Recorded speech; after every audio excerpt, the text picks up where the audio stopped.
رحمان اور رحیم، یہ رحم و کرم ایک لفظ اردو میں استعمال ہوتا ہے، تو وہ اللہ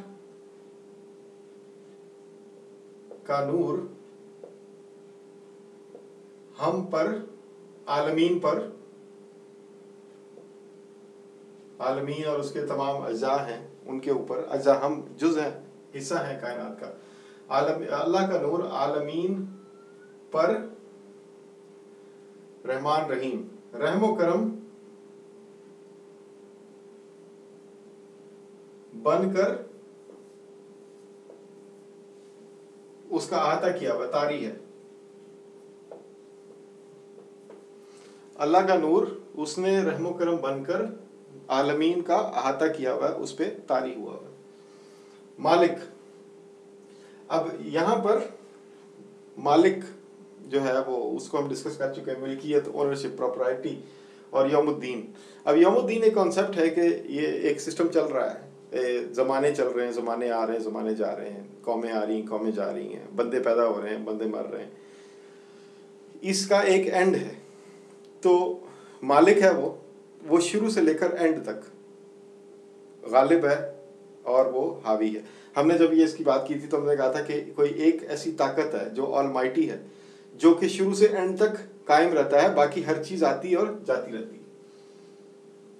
تو اللہ کا نور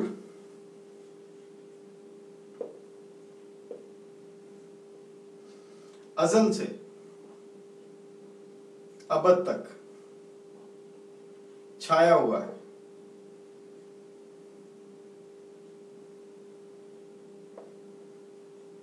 اللہ کا نور ازل سے ابد تک چھایا ہوا ہے۔ یہ جو کانسیپٹ ہے آخرت کا، دنیا کا اور ڈے آف ججمنٹ کا، اس سارے پروسیس کے اوپر اللہ کا نور چھایا ہوا ہے۔ نعبدو نستعین، عبادت کرتے ہیں، مدد مانگتے ہیں۔ اللہ کا نور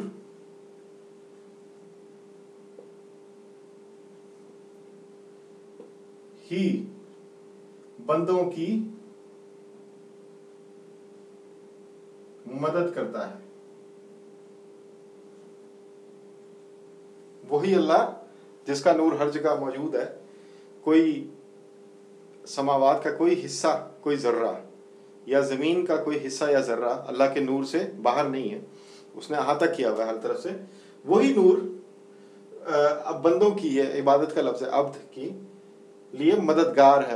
عبد جو ہے مدد مانگ رہا ہے، عبادت کر رہا ہے، مدد مانگ رہا ہے، تو اس عبد کی، اس بندے کی جو مدد کرتا ہے وہ اللہ کا نور ہی مدد کرتا ہے۔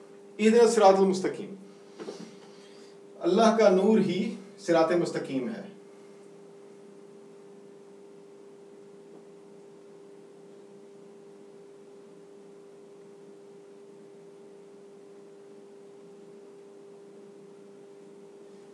جو قائم رہنے والا راستہ ہے، جو سیدھا راستہ ہے، وہ اللہ کا نور ہی ہے۔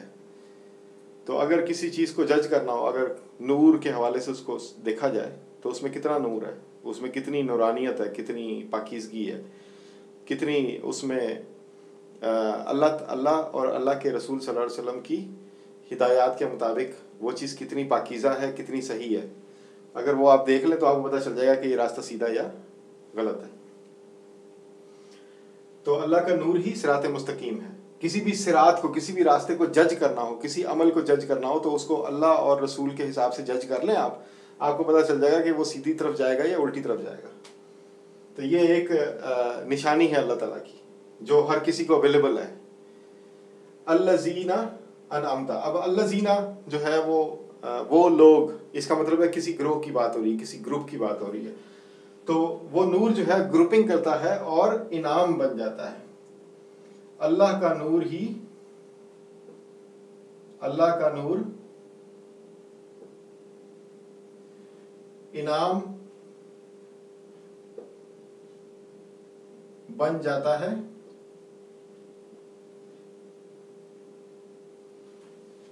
اور گروہ بندی کرتا ہے۔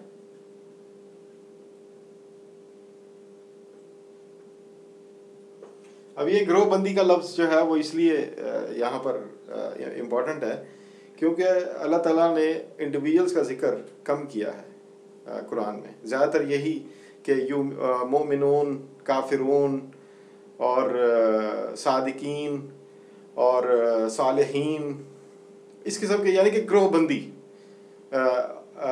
یعنی ایک گروپنگ ہے، ایک ایسا گروپ ہے. ان تمام گروپس میں ایک گروپ ایسا ہے جو انعام یافتہ لوگوں کا. انعام یافتہ لوگوں کا ہم نے بات کی تھی، کیٹیگری ان کی 4 بیان کی گئی ہیں وہ سورہ نساء میں. وہ جو انبیاء ہیں وہ ہیں انعام یافتہ، جو صدیقین ہیں وہ انعام یافتہ ہیں، جو شہداء ہیں وہ انعام یافتہ ہیں، اور جو صالحین ہیں وہ انعام یافتہ ہیں. تو ان کو وہ انعام جو ملا وہ بیسیکلی اللہ کے نور کا ایک حصہ ان کو مل گیا، جس سے وہ منور ہو گئے، انعام یافتہ ہو گئے. اب غیر المغضوب علیہم والضالین، انہی گروہوں میں 2 ایسے گروہ ہیں جو کہ غضب جن پہ ہوا اور جن کو گمراہی کے لیے چھوڑ دیا گیا. تو اللہ کا نور ہی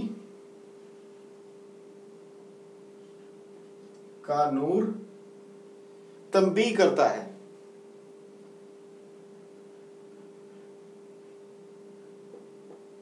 تنبیہ کرتا ہے، تنبیہ اس میں کدھر ہے؟ یعنی کہ وارننگ. غضب جب ہوتا ہے تو وہ وارننگ ہوتی ہے.